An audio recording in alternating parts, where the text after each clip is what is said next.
ಸ್ನೇಹಿತರೆ, ಟಿಬೆಟ್ನಲ್ಲಿ ಪುರಾತನ ಕಾಲದ ಒಂದು ವಿಧಾನವಿದೆ. ದಿ ಲಯನ್ ರೋರ್ ಅಂತ. ಸಿಂಹ ಗರ್ಜನೆ ಅನ್ನೋದು ಇದರ ಅರ್ಥ. ನಾವು ಕ್ರೋಧಿತರೋ, ಕಾಮುಕರೋ, ದ್ವೇಷ ಅಸೂಯೆಗಳಿಂದ ತುಂಬಿದ್ರೆ ಅಲ್ಲಿ ಈ ವಿಧಾನವನ್ನು ಪಾಲಿಸೋದಿಕ್ಕೆ ಸಹಕರಿಸ್ತಾರೆ. ಕೋಣೆ ಒಂದರಲ್ಲಿ ಕನ್ನಡಿಯ ಮುಂದೆ ಕೂತು ನಾನು ಸಿಂಹ ಎಂದು ಕಲ್ಪಿಸಿಕೊಳ್ಬೇಕು. ನಾವು ಮನುಷ್ಯರಲ್ಲಿ ಕೇವಲ ಸಿಂಹ ಎಂದು ಸಿಂಹದ ಹಾಗೆ ಮುಖ ಮಾಡುತ್ತಾ ನಾಲಿಗೆಯನ್ನು ಹೊರಹಾಕುತ್ತಾ ಗರ್ಜಿಸಬೇಕು.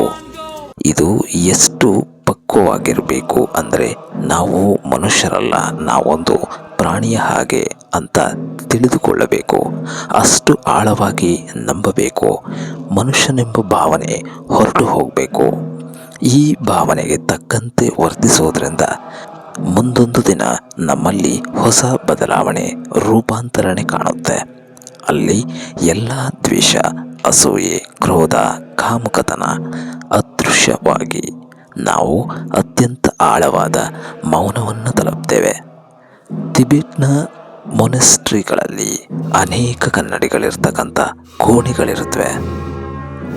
ಕ್ರೋಧ, ಈರ್ಷೆ, ದ್ವೇಷ ಇಂತಹ ಸ್ಥಿತಿಯಿಂದ ಬಳಲ್ತಾ ಇರತಕ್ಕಂಥ ವ್ಯಕ್ತಿಗಳನ್ನು ಆ ಕನ್ನಡಿಯ ಕೋಣೆಯಲ್ಲಿ ಕೂರಿಸಲಾಗುತ್ತೆ. ಅವರು ಉತ್ತುಂಗ ಸ್ಥಿತಿಯನ್ನು ತಲುಪುವವರೆಗೂ ಅಲ್ಲೇ ಇರಬೇಕಾಗುತ್ತೆ. ನಂತರ ಅದು ಮೊನೆಸ್ಟ್ರಿಗಳಿಗೆ ತಿಳಿಯುತ್ತೆ. ಸಾಮಾನ್ಯವಾಗಿ ವ್ಯಕ್ತಿ ಒಬ್ಬ ಅಸಾಮಾನ್ಯನಾಗಿ ಹೊರ ಬರತಕ್ಕಂಥದ್ದನ್ನು ನೋಡಬಹುದು. ಇದಕ್ಕೆ 3, 5 ಅಥವಾ 7 ದಿನ ಹಿಡಿಬಹುದು. ಅಲ್ಲಿಯವರೆಗೆ ಆತ ಅಲ್ಲೇ ಇರಬೇಕು. ಆತನಿಗೆ ಎಲ್ಲ ರೀತಿಯ ಸಕಲ ಸೌಕರ್ಯಗಳನ್ನು ನೀಡಲಾಗುತ್ತೆ.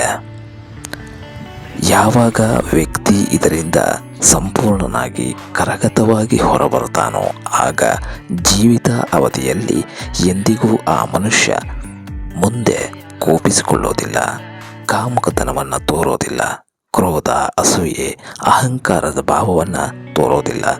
ಅದು ಎಂದಿಗೂ ಸಾಧ್ಯವೂ ಇಲ್ಲ. ದಿಢೀರ್ ರೂಪಾಂತರಣೆಗೆ ಈ ಅಭ್ಯಾಸ ಮಹತ್ತರವಾಗಿದೆ. ಒಮ್ಮೆ ಪ್ರಯತ್ನಿಸಿ ನೋಡಿ.